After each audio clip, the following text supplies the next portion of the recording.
दिवाली के तुरंत बाद हमारा देश ऐतिहासिक शुद्धि यज्ञ का गवाह बना है।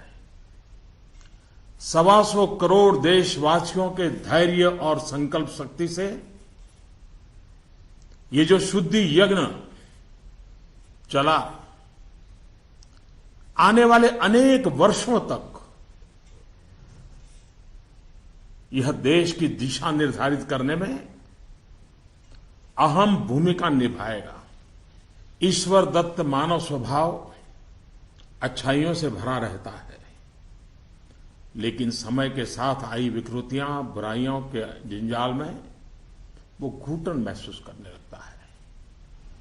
भीतर की अच्छाइयों के कारण विकृतियां और बुराइयों की घुटन से बाहर निकलने के लिए वो छटपटाता रहता है।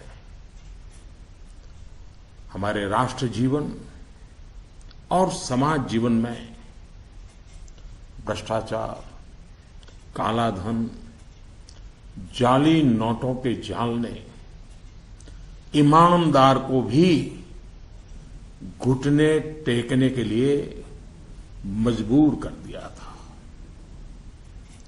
उसका मन स्वीकार नहीं करता था, लेकिन उसे परिस्थितियों को सहना पड़ता था, मजबूरन स्वीकार करना पड़ता था। दिवाली के बाद की घटनाओं से ये सिद्ध हो चुका है कि करोड़ों देशवासी ऐसी घुटन से मुक्ति के अवसर की तलाश कर रहे थे।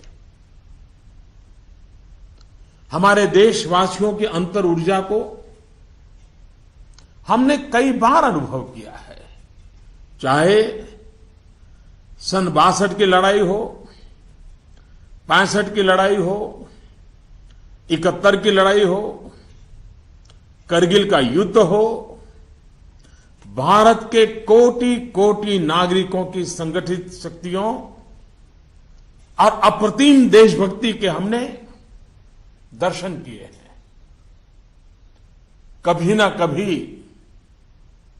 बुद्धिजीवी वर्ग इस बात की चर्चा जरूर करेगा कि बाह्य शक्तियों के सामने तो देशवासियों का संकल्प सहज बात है, लेकिन जब देश के कोटि कोटि नागरिक अपने ही भीतर घर कर गई बीमारियों के खिलाफ, बुराइयों के खिलाफ, विकृतियों के खिलाफ लड़ाई लड़ने के लिए मैदान में उतरते हैं, तो वो घटना हर किसी को नए सिरे से सोचने के लिए प्रेरित करती है।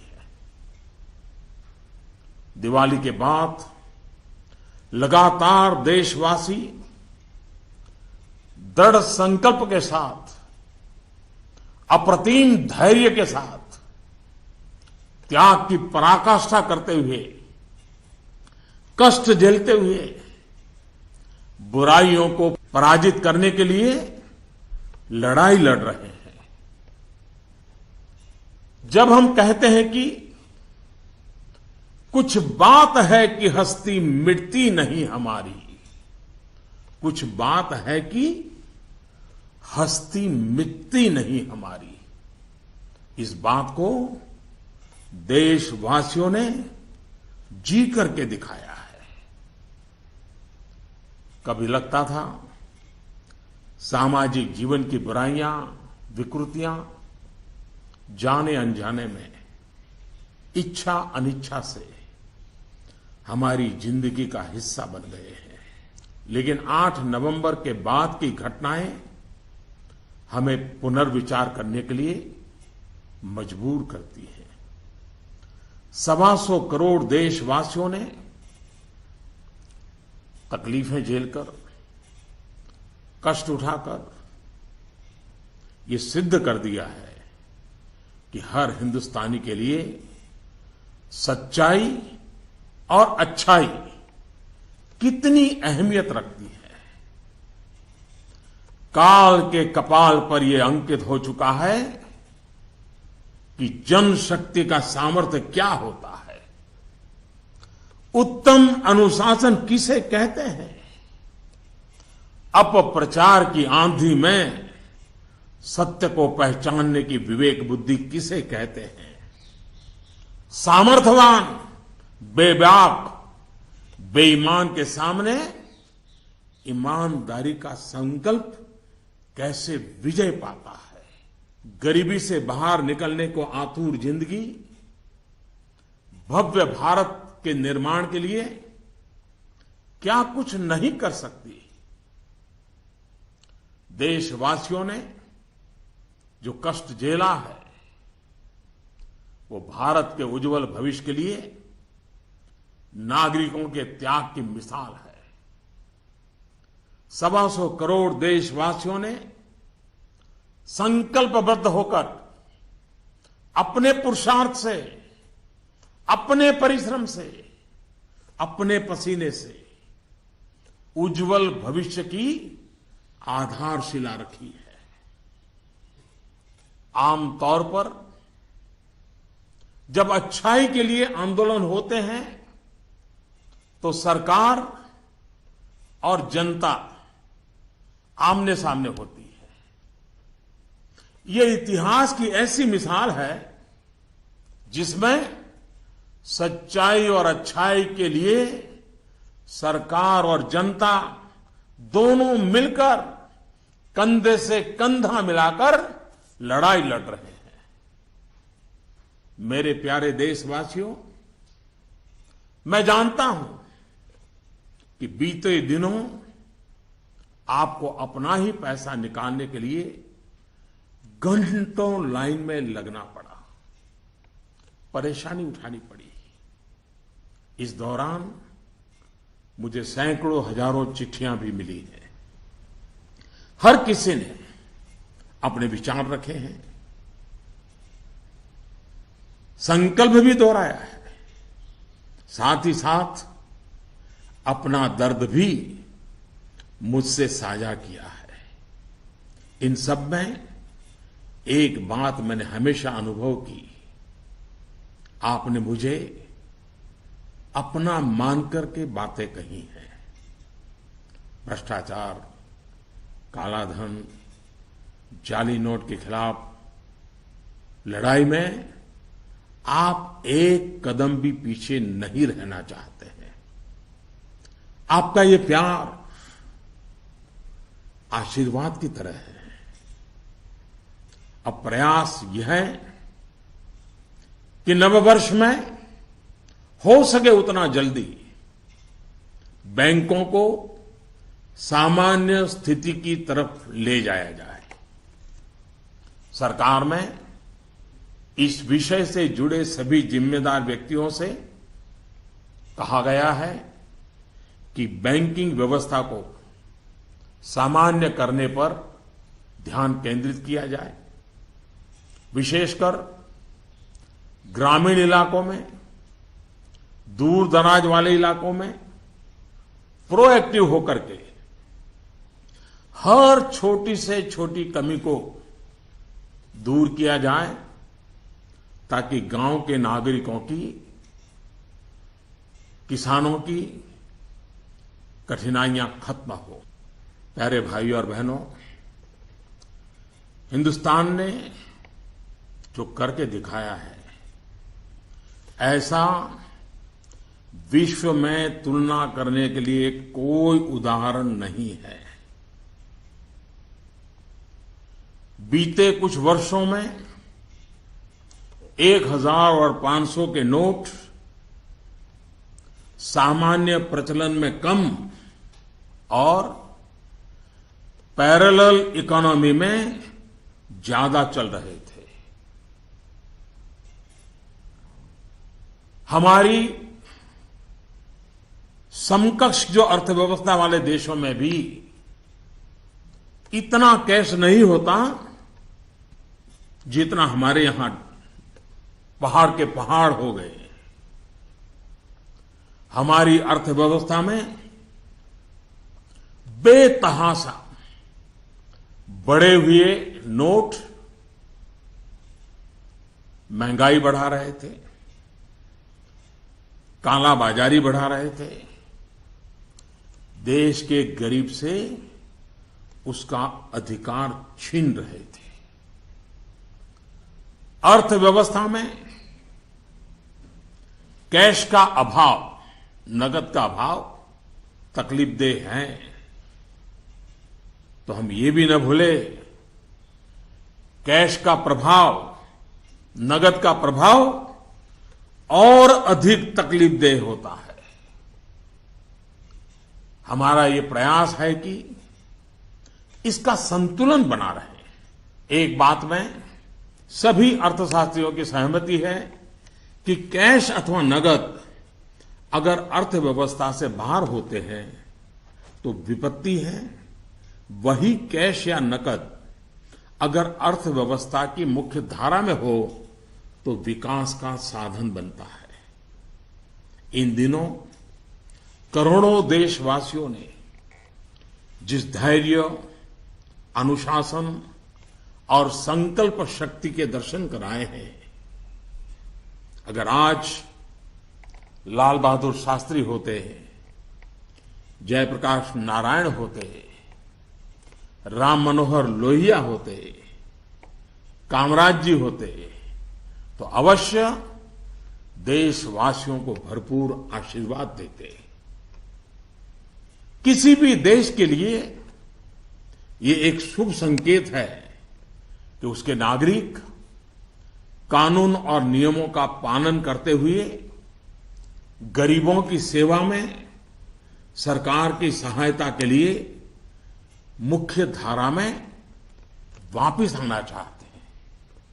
इन दिनों इतने अच्छे अच्छे उदाहरण सामने आए हैं जिसका वर्णन करने में हफ्तों बीत जाए। नकद में कारोबार करने पर मजबूर अनेक नागरिकों ने कानून नियम का पालन करते हुए मुख्य धारा में आने की इच्छा प्रकट की है। ये अप्रत्याशित है और सरकार इसका स्वागत करती है। मेरे प्यारे देशवासियों, हम कब तक सच्चाइयों से मुंह मोड़ते रहेंगे? मैं आपके सामने एक जानकारी साझा करना चाहता हूं और इसे सुनने के बाद या तो आप हंस पड़ेंगे या फिर आपका गुस्सा फूट पड़ेगा। आपको जानकर के हैरानी होगी, सरकार के पास दर्ज की गई जानकारी के हिसाब से देश में सिर्फ और सिर्फ 24 लाख लोग ये स्वीकारते हैं कि उनकी आय 10 लाख रुपये सालाना से ज्यादा है। क्या किसी देशवासी के गले ये बात उतरेगी? आप भी अपने आसपास बड़ी बड़ी कोठियां, बड़ी बड़ी गाड़ियां देखते ही होंगे। देश के बड़े बड़े शहरों को ही देखें तो किसी एक शहर में आपको सालाना 10 लाख से अधिक आय वाले लाखों लोग मिल जाएंगे। क्या आपको नहीं लगता कि देश की भलाई के लिए ईमानदारी के आंदोलन को और अधिक ताकत देने की जरूरत है? भ्रष्टाचार, काले धन के खिलाफ इस लड़ाई की सफलता के कारण ये चर्चा बहुत स्वाभाविक है कि अब बेईमानों का क्या होगा, बेईमानों पर क्या बीतेगी, बेईमानों को क्या सजा होगी। भाइयों और बहनों, कानून का काम करेगा, पूरी कठोरता से करेगा, लेकिन सरकार के लिए इस बात की भी प्राथमिकता है कि ईमानदारों को मदद कैसे मिले, ईमानदारों को सुरक्षा कैसे मिले, ईमानदारी की जिंदगी बिताने वालों की कठिनाई कैसे कम हो। ईमानदारी अधिक प्रतिष्ठित कैसे हो, ये सरकार सज्जनों की मित्र है और दुर्जनों को सज्जनता के रास्ते पर लौटाने के लिए उपयुक्त वातावरण को तैयार करने के पक्ष में है। वैसे ये भी एक कड़वा सत्य है कि लोगों को सरकार की व्यवस्थाओं, कुछ सरकारी अफसरों और लाल फीताशाही से जुड़े कटु अनुभव होते रहते हैं। इस कटु सत्य को नकारा नहीं जा सकता। इस बात से कौन इनकार कर सकता है कि नागरिकों से ज्यादा जिम्मेवारी अफसरों की है, सरकार में बैठे छोटे बड़े व्यक्ति की है। और इसलिए चाहे केंद्र सरकार हो, राज्य सरकार हो या फिर स्थानीय निकाय, सबका दायित्व है कि सामान्य से सामान्य व्यक्ति के अधिकार की रक्षा हो, ईमानदारों की मदद हो और बेईमान अलग थलग हो।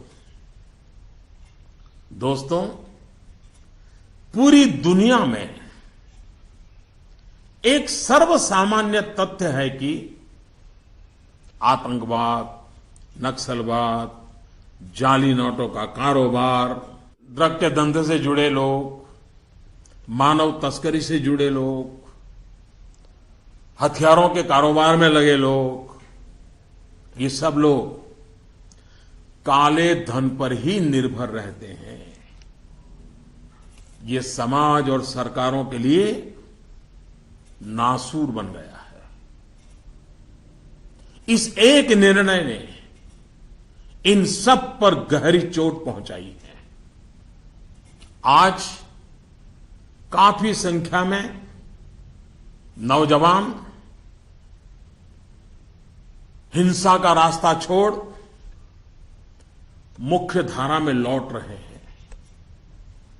अगर हम जागरूक रहें तो अपने बच्चों को हिंसा और अत्याचार के उन रास्तों पर वापस लौटने से बचा पाएंगे।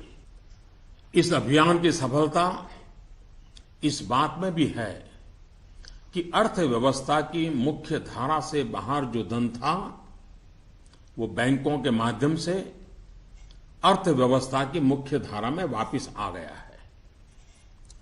पिछले कुछ दिनों की घटनाओं से ये सिद्ध हो चुका है कि चालाकी के रास्ते खोजने वाले बेईमान लोगों के लिए आगे के रास्ते बंद हो चुके हैं। टेक्नोलॉजी ने इसमें बहुत बड़ी सेवा की है। आदतन बेईमान लोगों को भी अब टेक्नोलॉजी की ताकत के कारण काले कारोबार से निकलकर कानून नियम का पालन करते हुए मुख्य धारा में आना ही होगा। साथियों, बैंक कर्मचारियों ने इस दौरान दिन रात एक किए हैं। हजारों महिला बैंक कर्मचारी भी देर रात तक रुककर इस अभियान में शामिल रही है। पोस्ट ऑफिस में काम करने वाले लोग, बैंक मित्र, सभी ने सराहनीय काम किया है। हां, आपके इस भगीरथ प्रयास के बीच कुछ बैंकों में कुछ लोगों के गंभीर अपराध भी सामने आए हैं। कहीं कहीं सरकारी कर्मचारियों ने भी गंभीर अपराध किए हैं और आदतन फायदा उठाने का निर्लज्ज प्रयास भी हुआ है। इन्हें बख्शा नहीं जाएगा। भाइयों बहनों, देश के बैंकिंग सिस्टम के लिए एक स्वर्णिम अवसर है। इस ऐतिहासिक अवसर पर मैं देश के सभी बैंकों से आग्रहपूर्वक एक बात कहना चाहता हूं। इतिहास गवाह है कि हिंदुस्तान की बैंकों के पास एक साथ इतनी बड़ी मात्रा में, इतने कम समय में धन का भंडार पहले कभी नहीं आया था। बैंकों की स्वतंत्रता का आदर करते हुए मेरा आग्रह है कि बैंक अपनी परंपरागत प्राथमिकताओं से बाहर निकलकर अब देश के गरीब, निम्न मध्यम वर्ग और मध्यम वर्ग को केंद्र में रखकर अपने कार्य का आयोजन करें। आज पूरा हिंदुस्तान जब पंडित दीनदयाल उपाध्याय की जन्म शताब्दी वर्ष को गरीब कल्याण वर्ष के रूप में मना रहा है, तब बैंक भी लोकहित के, गरीब कल्याण के इस अवसर को हाथ से न जाने दे। हो सके उतना जल्दी लोकहित में उचित निर्णय करें और उचित कदम उठाएं। जब निश्चित लक्ष्य के साथ नीति बनती है, योजनाएं बनती हैं, तो लाभार्थी का सशक्तिकरण तो होता ही है, साथ साथ इसके तात्कालिक और दूरगामी फल भी अवश्य मिलते हैं। पाई पाई पर बारीक नजर रहती है और इससे अच्छे परिणामों की संभावना भी पक्की होती है।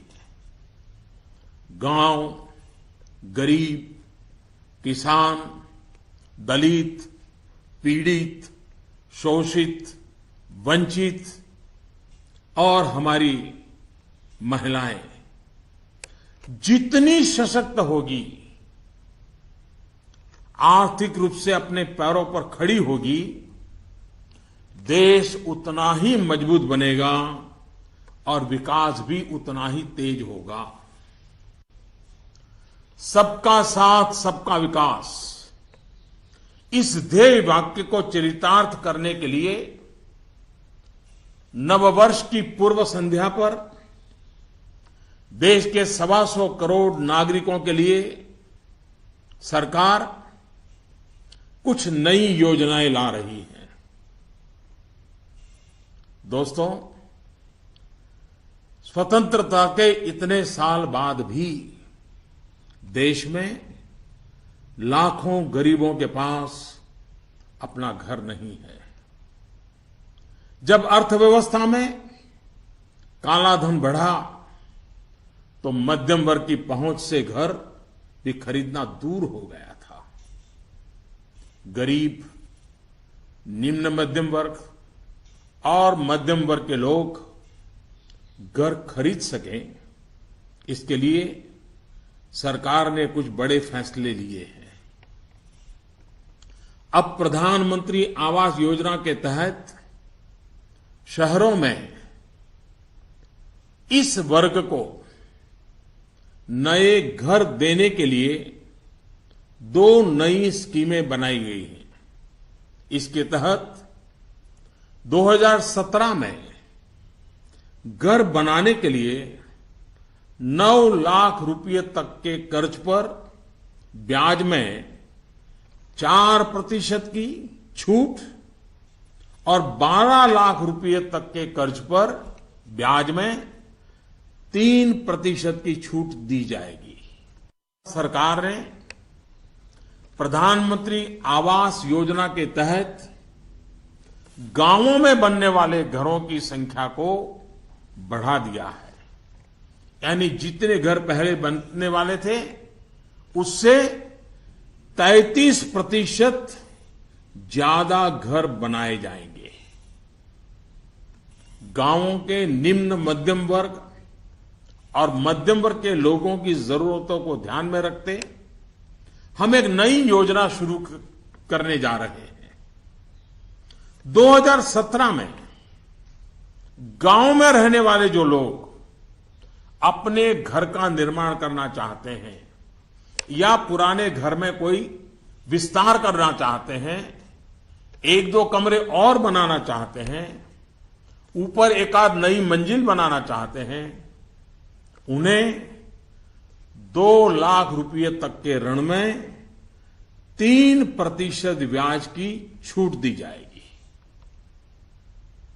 दोस्तों, बीते दिनों चारों तरफ ऐसा वातावरण बना दिया गया था कि देश की कृषि बर्बाद हो गई है। ऐसा वातावरण बनाने वालों को मेरे देश के किसानों ने करारा जवाब दिया है। पिछले वर्ष की तुलना में इस वर्ष रबी की बुआई में 6% ज्यादा वृद्धि हुई है। फर्टिलाइजर भी 9% ज्यादा उठाया गया है। सरकार ने इस बात का लगातार ध्यान रखा कि किसानों को बीज की दिक्कत ना हो, खाद की किल्लत ना हो, कर्ज लेने में परेशानी ना आए। अब किसान भाइयों के हित में कुछ और अहम निर्णय भी लिए गए हैं। डिस्ट्रिक्ट कोऑपरेटिव सेंट्रल बैंक और प्राइमरी सोसाइटी से जिन किसानों ने खरीफ और रबी की बुआई के लिए कर्ज लिया था, उस कर्ज के 60 दिन का ब्याज सरकार वहन करेगी और किसानों के खातों में ट्रांसफर करेगी। कोऑपरेटिव बैंक और सोसाइटी से किसानों को और ज्यादा कर्ज मिल सके, इसके लिए उपाय किए गए हैं। नाबार्ड ने पिछले महीने 21,000 करोड़ रुपए की व्यवस्था की थी। अब सरकार इसे लगभग 2 गुना करते हुए इसमें 20,000 करोड़ रुपए और जोड़ रही है। इस रकम को नाबार्ड कोऑपरेटिव बैंक और सोसाइटीज को कम ब्याज पर देगा और इससे नाबार्ड को जो आर्थिक नुकसान होगा उसे भी सरकार वहन करेगी। सरकार ने ये भी तय किया है कि अगले 3 महीने में 3 करोड़ किसान क्रेडिट कार्डों को रुपे कार्ड में बदला जाएगा। किसान क्रेडिट कार्ड में एक कमी यह थी कि पैसे निकालने के लिए बैंक जाना पड़ता था। अब जब किसान क्रेडिट कार्ड को रुपे कार्ड में बदल दिया जाएगा तो किसान कहीं पर भी अपने कार्ड से खरीद बिक्री कर पाएगा। भाइयों और बहनों, जिस प्रकार देश की अर्थव्यवस्था में कृषि का महत्व है, उसी प्रकार विकास और रोजगार के लिए लघु और मध्यम उद्योग, जिसे एमएसएमई भी कहते हैं, इसका भी महत्वपूर्ण योगदान है। इस बात को ध्यान में रखते हुए सरकार ने इस क्षेत्र के लिए कुछ निर्णय लिए हैं जो रोजगार बढ़ाने में सहायक होंगे। सरकार ने तय किया है कि छोटे कारोबारियों के लिए क्रेडिट गारंटी 1 करोड़ रुपए से बढ़ाकर 2 करोड़ रुपया करेगी। भारत सरकार एक ट्रस्ट के माध्यम से बैंकों को ये गारंटी देती है कि आप छोटे व्यापारियों को लोन दीजिए, गारंटी हम लेते हैं। अब तक यह नियम था कि 1 करोड़ रुपए तक के लोन को कवर किया जाता था। अब 2 करोड़ रुपए तक का लोन क्रेडिट गारंटी से कवर होगा। एनबीएफसी यानी कि नॉन बैंकिंग फाइनेंशियल कंपनी से दिया गया लोन भी इसमें कवर होगा।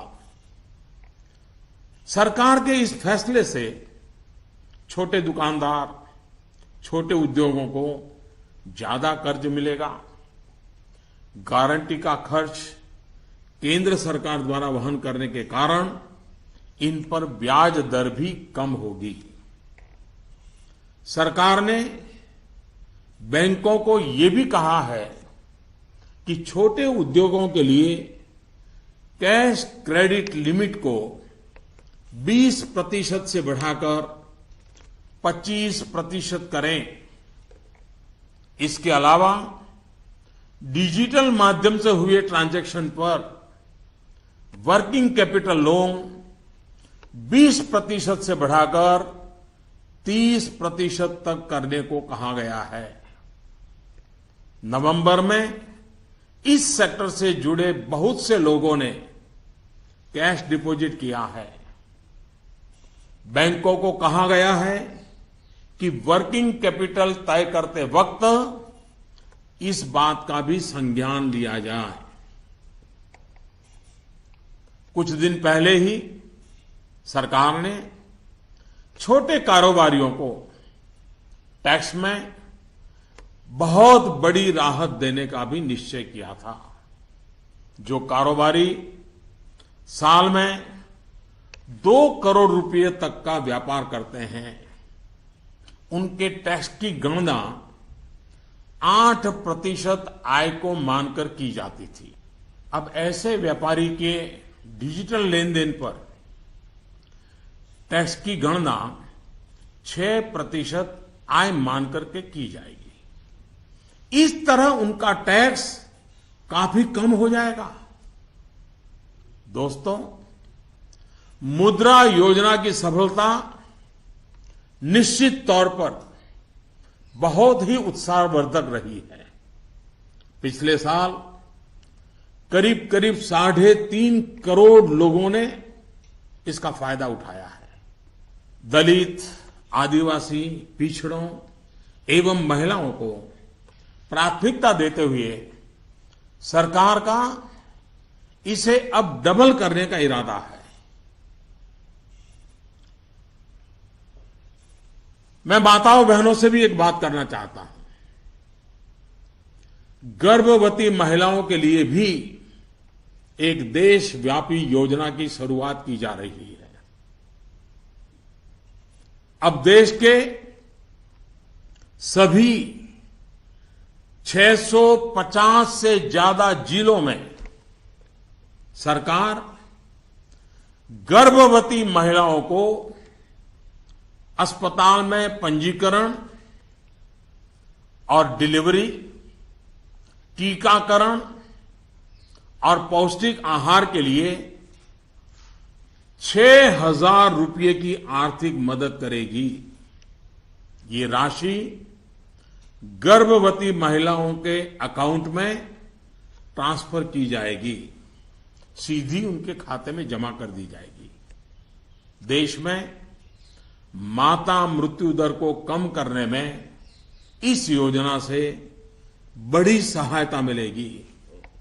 वर्तमान में ये योजना सिर्फ 4,000 रुपये की आर्थिक मदद और पायलट प्रोजेक्ट के रूप में सिर्फ 53 जिलों में चलाई जा रही है। भारत में सीनियर सिटीजन्स, वरिष्ठ नागरिकों की संख्या भी बहुत है। सरकार ने सीनियर सिटीजन्स का भी विशेष ध्यान रखा है। सरकार वरिष्ठ नागरिकों के लिए भी एक स्कीम शुरू करने जा रही है। बैंक में ज्यादा पैसा आने पर अक्सर बैंक डिपॉजिट पर इंटरेस्ट रेट घटा देते हैं। वरिष्ठ नागरिकों पर इसका प्रभाव ना हो, इसलिए 7.5 लाख रुपए तक की राशि पर 10 साल तक के लिए सालाना 8% का इंटरेस्ट रेट, ब्याज दर सुरक्षित किया जाएगा। ब्याज की ये राशि वरिष्ठ नागरिक हर महीने प्राप्त कर सकते हैं। भ्रष्टाचार, कालाधन की जब भी चर्चा होती है तो राजनेता, राजनीतिक दल, चुनाव का खर्च, ये सारी बातें चर्चा के केंद्र में रहती है। अब वक्त आ चुका है कि सभी राजनेता और सभी राजनीतिक दल देश के ईमानदार नागरिकों की भावनाओं का आदर करें, जनता के आक्रोश को समझें। ये बात सही है कि राजनीतिक दलों ने समय समय पर व्यवस्था में सुधार के लिए सार्थक प्रयास भी किए हैं। सभी दलों ने मिलकर के स्वेच्छा से अपने ऊपर बंधनों को स्वीकार किया है। आज आवश्यकता है कि सभी राजनेता और सभी राजनीतिक दल होलियर देन दाऊ, इससे अलग हट करके, मिल बैठ करके पारदर्शिता को प्राथमिकता देते हुए भ्रष्टाचार और काले धन से राजनीतिक दलों को मुक्त कराने की दिशा में सही कदम उठाएं। हमारे देश में सामान्य नागरिक से लेकर के राष्ट्रपति जी तक सभी ने लोकसभा, विधानसभा का चुनाव साथ साथ कराए जाने के बारे में कभी न कभी कहा है। आए दिन चल रहे चुनावी चक्र, उससे उत्पन्न आर्थिक बोझ तथा प्रशासन व्यवस्था पर बने बोझ से मुक्ति पाने की बात का समर्थन किया है। अब समय आ गया है कि इस पर बहस हो, सार्थक बहस हो और रास्ता खोजा जाए। हमारे देश में हर सकारात्मक परिवर्तन के लिए हमेशा स्थान रहा है। अब डिजिटल लेन देन, ऑनलाइन पेमेंट या ई पेमेंट को लेकर के समाज में काफी सकारात्मक परिवर्तन देखा जा रहा है। ज्यादा से ज्यादा लोग इससे जुड़ रहे हैं।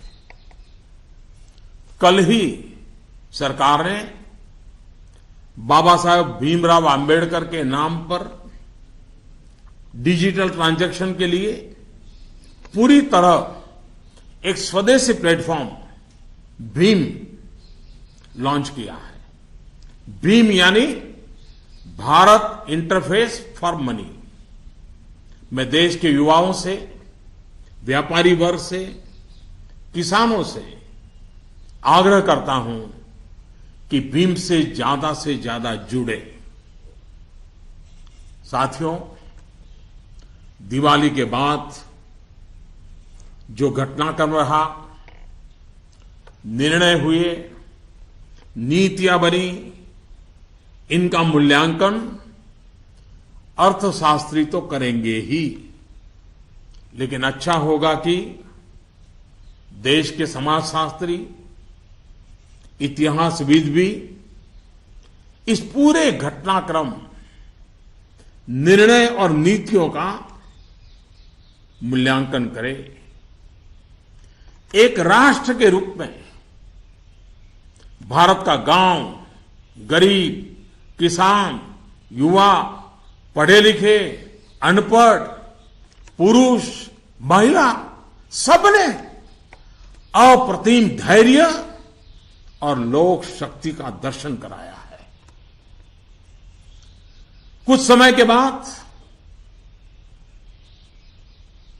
2017 का नया वर्ष प्रारंभ होगा। आज से ठीक 100 साल पहले 1917 में महात्मा गांधी के नेतृत्व में चंपारण में पहली बार सत्याग्रह का आंदोलन आरंभ हुआ था। इन दिनों हमने देखा कि 100 वर्ष के बाद भी हमारे देश में सच्चाई और अच्छाई के प्रति सकारात्मक संस्कार का मूल्य है। आज महात्मा गांधी नहीं है, परंतु उनका यह मार्ग जो हमें सत्य का आग्रह करने के लिए प्रेरित करता है, वह सर्वाधिक उपयुक्त है। चंपारण सत्याग्रह की शताब्दी के अवसर पर हम फिर एक बार महात्मा गांधी का पुण्य स्मरण करते हुए सत्य के आग्रही बनेंगे तो सच्चाई और अच्छाई की पटरी पर आगे बढ़ने में कोई कठिनाई नहीं आएगी। भ्रष्टाचार और काले धन के खिलाफ इस लड़ाई को हमें रुकने नहीं देना है। सत्य का आग्रह संपूर्ण सफलता की गारंटी है। 125 करोड़ का देश हो, 65% जनसंख्या 35 साल से कम उम्र के नौजवानों की हो, साधन भी हो, संसाधन भी हो और सामर्थ्य में कोई कमी ना हो, ऐसे हिंदुस्तान के लिए कोई कारण नहीं है कि हमारा देश अब पीछे रह जाए। नववर्ष की नई किरण नई सफलताओं का संकल्प लेकर के आ रही है। आइए हम सब मिलकर चल पड़े, बाधाओं को पार करते चले, एक नए उज्जवल भविष्य का निर्माण करें। बहुत बहुत धन्यवाद। जय हिंद।